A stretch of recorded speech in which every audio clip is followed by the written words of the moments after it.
अस्सलाम वालेकुम नाहम क्लास। आज आप लोगों ने जनरल साइंस का सबक नंबर 4 इंसानी सेहत का सवाल नंबर 10 करना है। एंडोक्राइन सवाल नंबर 10 है, लास्ट सवाल इस चैप्टर का। एंडोक्राइन ग्लैंड्स की तफसील बयान करें। एंडोक्राइन ग्लैंड्स वो ग्लैंड्स होते हैं जो कि हार्मोन्स रिलीज़ करते हैं मुख्तलिफ़ किस्म के ज़रूरत पड़ने पर। अब इसके हम देखते हैं आगे ये होते कहाँ कहाँ पर हैं और इनका काम क्या है। हमारे जिस्म में पाए जाने वाले एंडोक्राइन ग्लैंड मदरजा झेल हैं। एक है pituitary gland, thyroid glands, pancreas, adrenal glands, ovary, testis. ये सारे क्या हैं?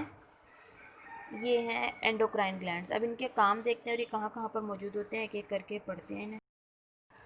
सबसे पहले है पिट्यूटरी ग्लैंड।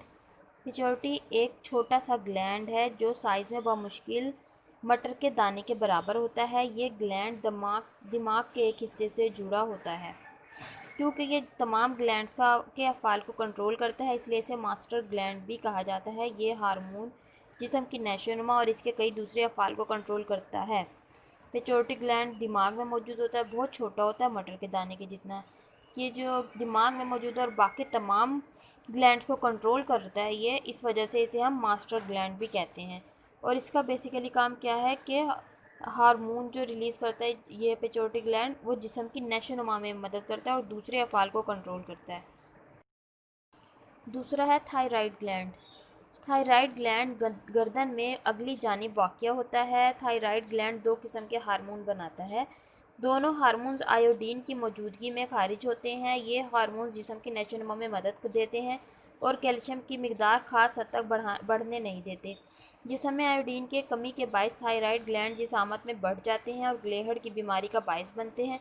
इन हार्मोन्स की कमी की वजह से जिस्म और दिमागी नशोनुमा मुतासिर होती है। ये देख रहे हैं आप, थायराइड ग्लैंड गर्दन में मौजूद है, ठीक है। इस जगह पर ये मौजूद होगा ग्लैंड। इससे दो हार्मोन्स निकलेंगे और वो हार्मोन्स किस वजह से निकलते हैं? आयोडीन की वजह से। अगर आयोडीन की कमी हो जाती है तो क्या होता है? ये स्वेल कर जाता है, फूल जाती है गर्दन, आगे को बढ़ जाते हैं ये ग्लैंड्स, और जो है इससे ग्लेहड़ की बीमारी हो जाती है। ये इसका काम क्या है? ये नशोनुमा में मदद करता है ये वाले ग्लैंड्स, और कैल्शियम की मिकदार को बहुत ज़्यादा बढ़ने से भी रोकते हैं। तीसरे है एड्रीनल ग्लैंड्स। ये ग्लैंड जोड़े की शक्ल में हर गुर्दे के ऊपर वाले सिरे पर वाक़या होता है। ये खून में ग्लूकोज की मिकदार कंट्रोल करता है, जिस्म के गैर इरादी अफ़ाल को कंट्रोल करता है, यानी कि जिसमें हमारा कोई अमल दखल नहीं होता, खुद ब खुद हो रहे होते हैं, जैसे दिल का धड़कना और सांस लेना वगैरह। और इंसान को हादसाती तौर पर पेश आने वाले वाक़यात के लिए तैयार करता है, जैसे कि अगर किसी से लड़ाई हो रही हो, हमें खुद ब खुद गुस्सा आ जाए, मसलन गुस्सा, खौफ, लड़ाई झगड़ा और गम वगैरह, जिनके दौरान दिल की धड़कन बढ़ जाती है और मेटाबॉलिज्म की रफ्तार तेज़ हो जाती है। ये देखें, ये एड्रीनल ग्लैंड गुर्दों के ऊपर पेयर की शक्ल में मौजूद है। इनका भी पेयर है, इस साइड पर भी पेयर है, ठीक है। और ये क्या काम कर रहे होते हैं? ये ग्लूकोज की मिकदार को कंट्रोल करते हैं, और जो काम गैर इरादी तौर पर हो रहे होते हैं उन्हें कंट्रोल करते हैं। वैसे हार्मोन्स रिलीज़ करते हैं जो इन्हें कंट्रोल करें, जैसे कि गुस्सा, लड़ाई झगड़े की सूरत में हमारी दिल की धड़कन तेज़ हो जाती है और मेटाबॉलिज्म का अमल तेज़ हो जाए, ये सब यही करते हैं एड्रीनल। फोर्थ है फोर्थ एंडोक्राइन ग्लैंड है पेंक्रियाज। पेंक्रियाज एक लंबा और नर्म अज़्व है। ये शक्ल में पत्ते नुमा होता है, पत्ते की तरह इसकी शक्ल होगी। ये मैदे के निचली जानिब इस जगह वाक़ होता है जहाँ मैदा छोटी आंच से मिलता है। मैदे की निचली साइड पर होगा ये नीचे को। ये दो हार्मोन्स बनाता है, एक का नाम इंसुलिन है जबकि दूसरे का नाम ग्लूकागोन है।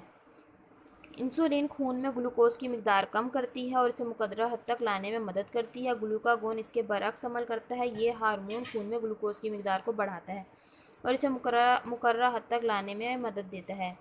इंसुलिन की कमी पर इंसान ज़ियाबितीज़ का शिकार हो जाते हैं। ज़ियाबितीज़ मतलब शुगर की बीमारी, डायबिटीज़। ये देखें, ये पेंक्रियाज है, पत्ते की तरह है, और ये हमारे स्टमक मैदे के नीचे मौजूद होगा। दो हार्मोन्स रिलीज़ करेगा, एक इंसुलिन और दूसरा ग्लूकागोन। इंसुलिन जो है शुगर की मिकदार को कम करता है बॉडी में, और ग्लूकागोन बढ़ाता है, यानी कि दोनों मिलकर समझ लें कि बॉडी में शुगर के लेवल को नॉर्मल रखेंगे, ठीक है। 5वां एंडोक्राइन ग्लैंड और लास्ट गोनेड्स। बुनियादी अज़ाए तौलीद को गोनेड्स कहते हैं। टेस्टिस का हार्मोन नर अज़ाए तौलीदी की नशोनुमा का ज़िम्मेदार है। नर मतलब मेल, मर्द। अच्छा, नर में लैरिंक्स के साइज़ में इजाफा और आवाज़ की तब्दीली का बाइस बनता है।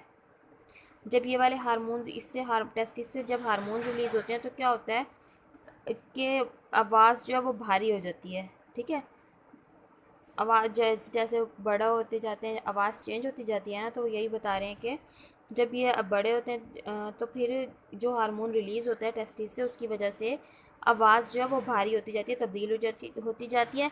जिस्म और चेहरे पर बालों की नशोनुमा में अपना किरदार अदा करते हैं। जिस्म और चेहरे पर बाल आना शुरू हो जाते हैं। ओवरी के हार्मोन्स मादा तौलीदी यानी कि फ़ीमेल की तौलीदी अज़ा की नशोनुमा के ज़िम्मेदार हैं और जिनसी अफ़ाल को कंट्रोल करते हैं। ये देखें, ये दिखाए गए हैं। ओवरी के अंदर ये वाले मौजूद होंगे। फीमेल्स में ये ओवरी में मौजूद होगा हार्मोन्स, गोनेड्स जिसे हम कहते हैं, और मेल्स में टेस्टिस में मौजूद होता है। ठीक है, ये आप लोगों का एंडोक्राइन ग्लैंड्स का था पूरा, कि कौन कौन से ग्लैंड्स हैं और इनके काम वगैरह सब लिखे हुए थे और कहाँ कहाँ मौजूद हैं। लास्ट क्वेश्चन था इस चैप्टर का, आप लोगों ने ये याद करना है। शुक्रिया।